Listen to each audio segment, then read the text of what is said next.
The Coolmore Stud Stakes, first Group 1. What a race this is, and one of the races of the spring, if I do say so. I can't wait for this. How do you think the race will be run, Lamp? Do you want to go with the speed? Yeah, geez. It's a bit of speed.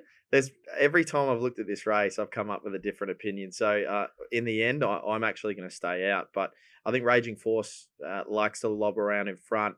Baywalk was so dominant in that Golden Rose, track record time. I think they'll have no other option than to push forward and try and string the field out. Hidden Motive won that race up in Sydney last start, beating Beedman and the Golden Slipper winner. So you think that he's going to sit towards the front as well. And Sky Glider is another that was extremely good in Sydney last weekend, albeit needs to come up a couple of levels to feature against these. And of course, we know if that's the case, well, it's going to really stack it on for Tentaris and Skyhook to come on from the back. And even My Gladiola will be tested out to the 1,200 metres here for sure. But don't sleep on her. Like that was a great win last start. So there's plenty of ways to play this. I'm going to leave this to Trent. I know he's pretty keen. You sound confused. Very, very confused. Clear it up for us. What a race. It is. Yeah, it's kind of become the Coolmore day a little bit in the past 10 years, hasn't it? Yep. With this race has just gone from strength to strength. Love to see Tempted here. Yeah, it's disappointing that she isn't, and it would really be the race of the spring. I can see why they haven't done it, because their two colts are in there. Shades of September run a few years ago, just $2.30, $2.40. Well, it's really in secret vibes. Yes, where she didn't quite run the 1,400 meters of the Golden Rose, comes back to 1,200 and goes bang. But so through the Golden Rose, Baywak, huge rating in that Golden Rose. I want to talk to you about that rating. Yeah, it was a spike performance. It was. Obviously, the form prior to that was around Woderton and Tempted and Skyhook. And do we believe that, and even Raging Force ties in, do we believe that Golden Rose figure? So he's run to 123 racing in sports, ties with Bivouac for one of the highest Golden Roses in recent history. And it's in fast time, so it's hard to say that he got away with it.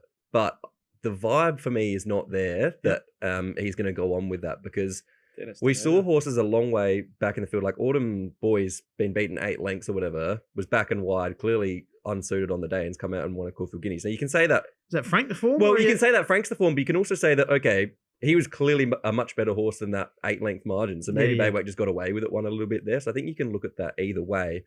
I'm looking more. I think he's going to rate somewhere in between his Run to the Rose and his Golden Rose. That was rating. my next question. If he doesn't, because just on face value, I don't think he needs to run to that Golden Rose rating to win this race. He probably doesn't, unless Centaurus really elevates. Yep. But if he does, he's like, if you had him banged in off their rating and you said this is what their rating is going to run, I would probably have him $1.70. Yeah. It's almost like that, isn't it? But I don't think he will. And I think his run in the Run to the Rose prior is not good enough to win this. And I've got Centaurus's win in the Gothic States clearly outrating that performance, and that's both at 12. Well, we both at 1,200. So, I think it's reasonable to forecast Baywak coming off of that a little bit, and Centaurus to improve again, because he was only second up there, and now third up. I love what the market did with him in that Gothic Stakes as well. They drifted him heavily first up when I was with him, and I thought that run, I think it was the Danehill. It was.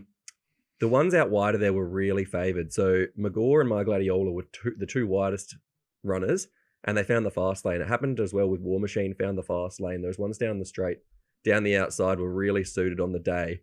I thought his run was very good there, and then they backed him off the map at Caulfield. The win was outstanding. He should have won by further. I think third up he improves again, and I've got him marked, like a narrow favourite over Baywak, who I think is going to regress. So pretty keen to be with Centaurus is all I'm summing up there. I'm leaning to Baywak slightly here. Just off that rating, I think he actually brings better form than Centaurus, but market's pretty good. Not too much of an edge for me. I might just back Baywak. But any dangers, any roughies here? There's so many you can make a case for. Sky got it undefeated, trolled the house down. That was a good win last week. Needs to elevate, but a lot of X factors. Who's the best roughie in the race? Trent. Yeah, I think the best rough is Legacy Bound, actually. Yep. So he was, again, You love this horse? Yeah, I've just always had an opinion of him from his 2-year-old days in Adelaide. I would have loved, he's not a sprinter for me, so that's the one query, but he is getting 1,200 metres for the first time this prep. First up, slow tempo, kicks back and wins with the 58.5. And then he had the penalty last start again in the Danehill, and he was one of those horses that was right near the inside, so I don't think he was suited. I think now getting to 1,200 metres, he's going to run a new peak performance as well. So he's 20 to 1 there, and like I said, he's been carrying the penalty in the 2 races leading in as well. So 1,200 metres fast tempo here, I think he can sit on it and really kick off. There you go. chances are you're about to lose. For free and confidential support, call the number on the screen or visit the website.